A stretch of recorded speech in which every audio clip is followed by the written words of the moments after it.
dragons. They're in the name of the game. Dungeons and Dragons. Though, truthfully, you're probably not going to be fighting these dragons in a dungeon. They're the red dragons. The ones that you typically think of when you think of dragons because, well, these ones breathe fire.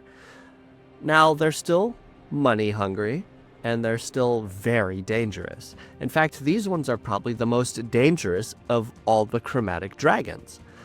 But they don't tend to live in dungeons. They live in volcanoes or any other place that is hot. But we'll get into that when we get to the layers section. For now, I'm going to be talking about the adult red dragon and the ancient red dragon. Now you may be asking, why not the young and the wormling? Well, truth be told, they're rather boring when it comes to what they can do with their stat blocks. They don't really have a lair, so they're probably going to be fought in fields or cities or, someplace that adventurers would fight dragons outside of their home. And they have 2 attacks. They have Rend and Fire Breath. And for the strategy there, you're going to want them to fly around, use their Fire Breath, and then come down to use their Rend attacks on people who are weakened by their Fire Breath. That's pretty much it. Now for the adult dragons and the ancient dragons, they get regional effects for their lairs, they get spellcasting to do other stuff, and they get legendary actions. So truthfully, I think they're going to be the ones that you're going to want to use against a party. But that's up to you as a dungeon master. Now, I'm proud to present Monster Half-Life's Guide to the Red Dragon.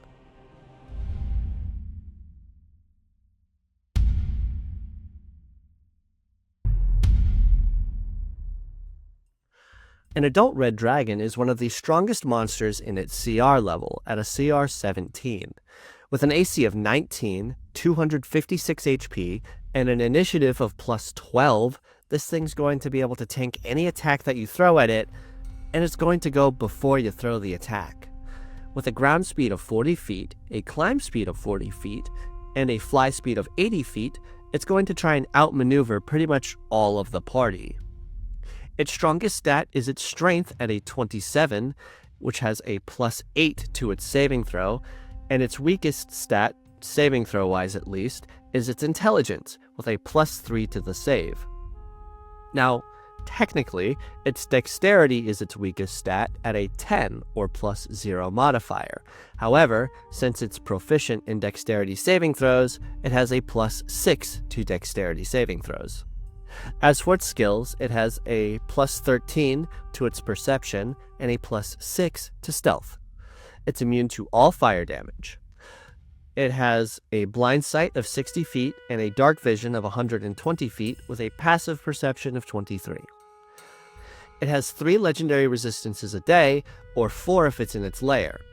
As for its multi-attack, it gets 3 rend attacks, but it can replace one of these attacks with a use of spellcasting to cast Scorching Ray specifically.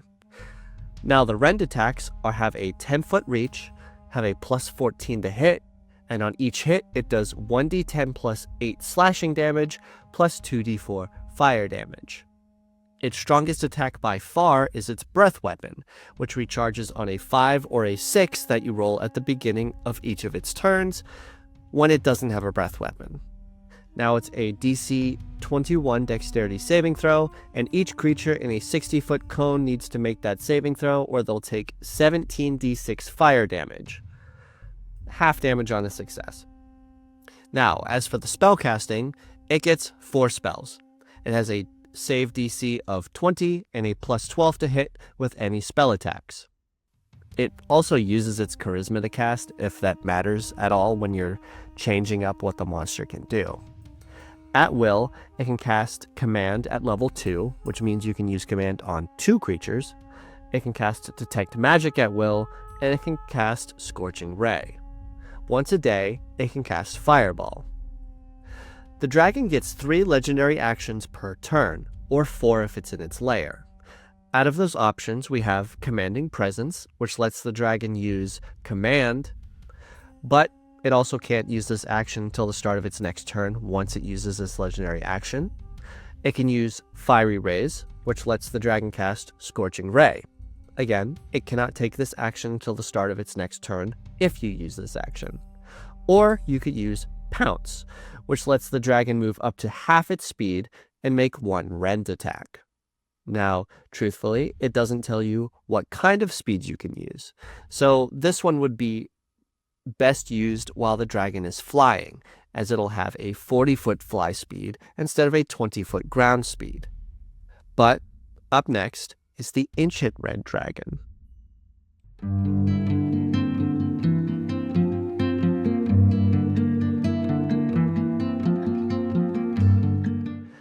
The Ancient Red Dragon is basically just an upgrade to the Adult Red Dragon, but I figured I'd go over those upgrades.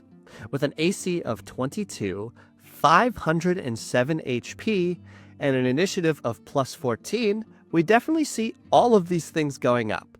Their speed is the same, and their general layout for their stats are the same, but everything goes up. Their strength is at a 30, which is a plus 10 to the saving throw, and their intelligence, which is still their weakest stat, is an 18, which goes up to a plus 4. Their perception goes up to a plus 16, and their stealth goes up to a plus 7. They get 4 legendary resistances a day, or 5 in their lair, and they can use 3 of their upgraded rend attacks, and they can replace one of those with a use of a 3rd level Scorching Ray, which gives them 1 additional Scorching Ray beam. Their rend attack is a plus 17 to hit. Its reach goes from 10 feet to 15 feet, and on a hit, it does 2d8 plus 10 slashing damage, plus 3d6 fire damage. Their Fire Breath gets an upgrade when it becomes a dexterity saving throw of a DC 24, and it becomes a 90-foot cone instead of a 60-foot cone. As for the damage, it's 26d6 damage. That's insane. As for their spellcasting modifier, it is a DC 23, and it has a plus 15 to hit with spell attacks. As for the spells I got upgraded, Scorching Ray becomes the level 3 version, Fireball becomes the level 6 version instead of the level 3, and they get a brand new spell, Scrying. Their legendary actions stay pretty much the same, except the Fiery Rays use the level 3 version of Scorching Ray instead of the level 2.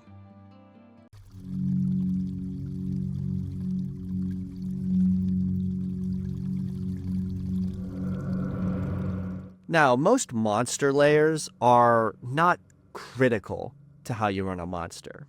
They're good, and you can place extra stuff in there, but you're going to run a dragon very differently if it's in its lair versus when it's without its lair. The lair that the dragon has 2 regional effects, though truthfully, only one of them is very useful. The one that's not useful is Burning Heat, which makes sure that the area within 1 mile of the lair is an area of extreme heat, and any creature that is burning takes an additional 1d4 fire damage at the start of each of its turns. Now, you might be saying, hey, 1d4 isn't a lot of damage, but it's extra damage. Why are you complaining? Well, burning is a very specific condition in the 2024 version of D&D. It was introduced here. And most fire spells don't induce the burning condition. In fact, the only thing that the red dragon can do to inflict the burning condition is use Fireball on objects. You can't burn a creature with the red dragon. Now, I do think that's a little bit silly, but it's not in the stat block, so it's practically useless. The one that's not useless is Smoldering Haze, which makes sure that the area within 1 mile of the lair is lightly obscured with clouds of ash. Whenever a creature other than the dragon or one of its allies finishes a long rest in that area, that creature must succeed on a DC 15 Constitution saving throw or have the poison condition for 1 hour. That's insane, especially if you fight the dragon right after getting poisoned. you could be screwed. But it's also good for when the dragon wants to hide, as the lightly obscured condition makes sure that anyone who can't really see without blind sight has disadvantage on perception checks. Now, where do red dragons live? They typically tend to live in the mountains, on like high peaks so they can look over civilizations, but their favorite places to live are active volcanoes. If they can find an active volcano, they're going to want to live there, which is why they prioritize jewels and coins that can't really melt under extreme heat. They also tend to hoard a lot of magic items, as magic items tend to be resistant to any type of elemental damage. But we'll get into how these monsters use their lairs during their strategy section. I'm going to split the strategy section into two sections, one outside of its lair and one inside of its lair.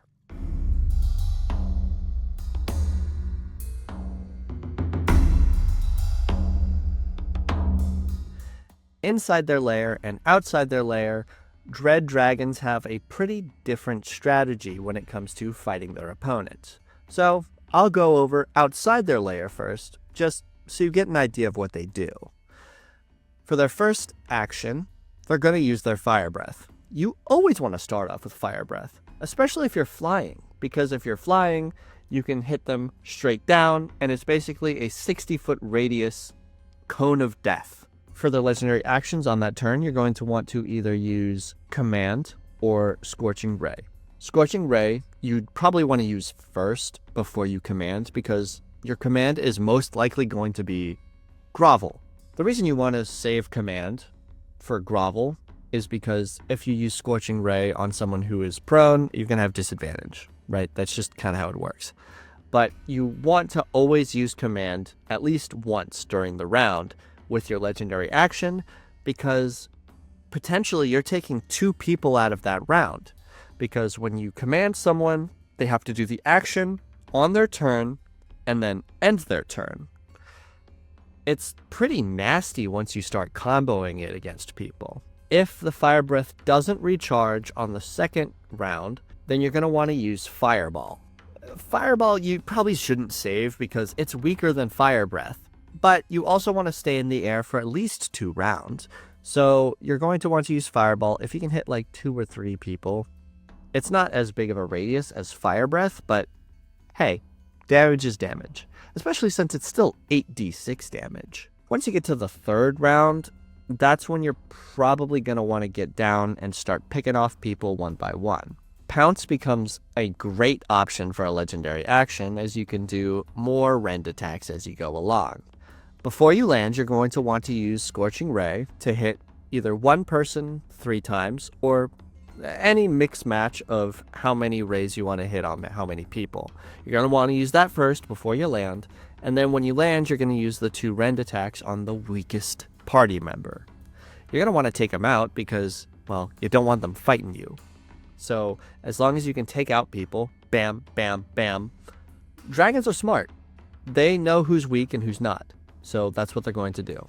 If their fire breath recharges, then they're going to want to take to the skies again, fire breath, and then keep doing what they're doing. Basically dive bomb the opponents. The strategy also works for the legendary or ancient dragon, because they have pretty much the same thing, except their fireball does more damage. Something I would keep in mind, though, with the ancient red dragon is they've probably been following your every move, especially with their scry. So ancient red dragons have a bit more of an excuse to quote-unquote metagame than the adult red dragons do. But we can get into that during our next section, which is strategies in the lair.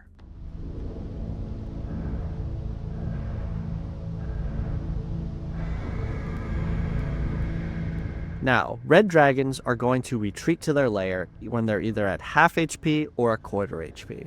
It depends on how close you think that this dragon would want to cut it.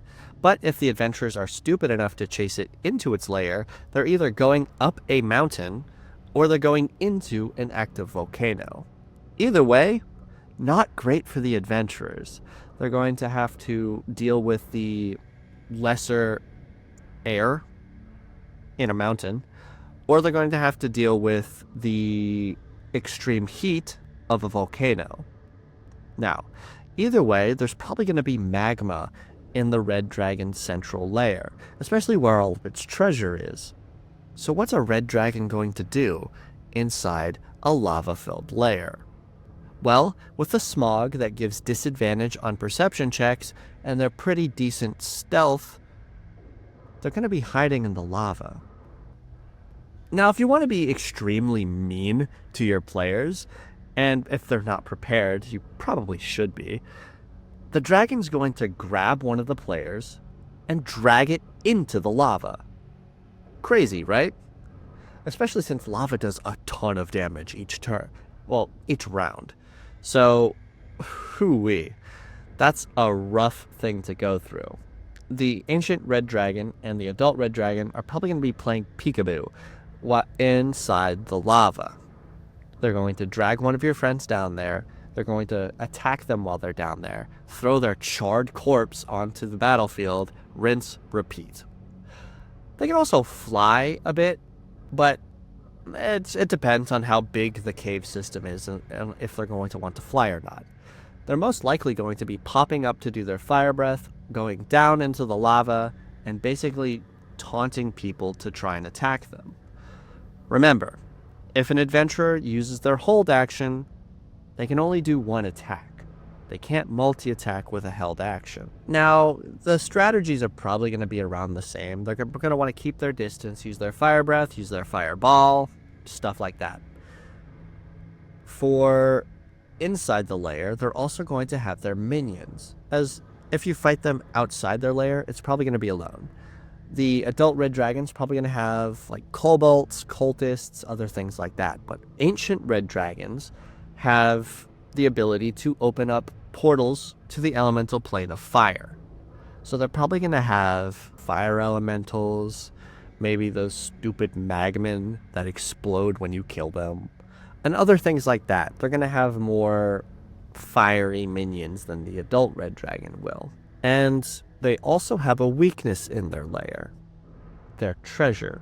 If you steal their treasure and they find out who steals their treasure, they're going to exclusively go after that singular person, which could be good if you're prepared. If you have a tank that can take all of the damage that the dragon is going to throw at them, then they can basically aggro the dragon while the other party members sling damage spells and sling their arrows and all this other stuff while the dragon is distracted and trying to get its treasure back. You have to think about the weaknesses as well as the strengths of these monsters.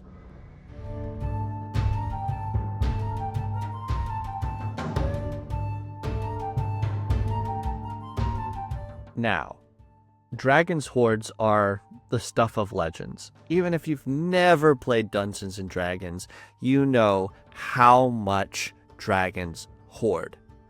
They hoard hundreds of thousands of gold pieces, magic items of all shapes and sizes, art pieces that range from ancient to modern, anything to build their hoard, as biologically they have to have a hoard.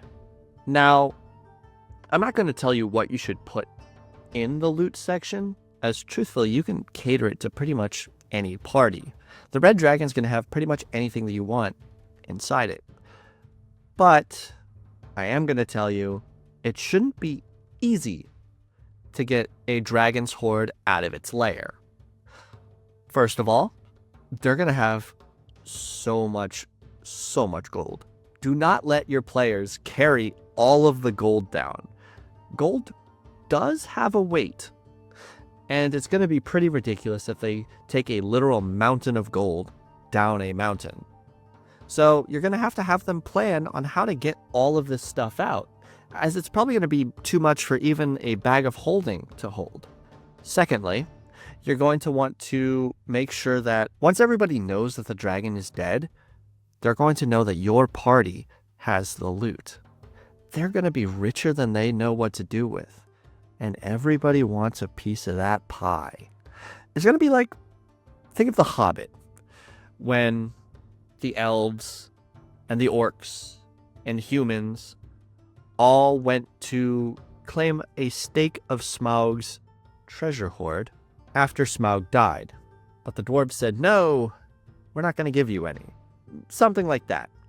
It's basically like winning the lottery. You're going to get calls from family members you haven't talked to in years, or maybe that you never even knew existed. Either way, getting the treasure down the mountain and then keeping it secret is going to be a challenge all in its own. So you have to plan for that, as well as planning for the red dragon fight.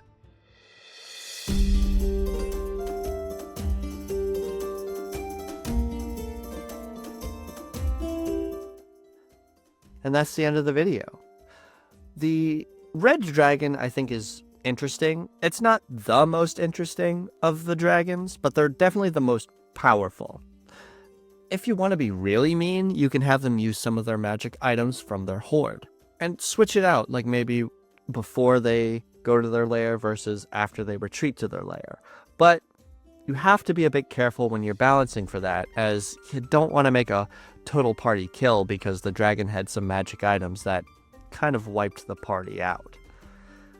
But also, don't hold back. These dragons like eating humans and elves and dwarves and pretty much anything that walks on two legs. They prefer humanoid beings to anything like corn or cattle. They like to eat because their prey thinks. They think they're the strongest creatures in the world, and so run them as if they're the strongest creatures in the world.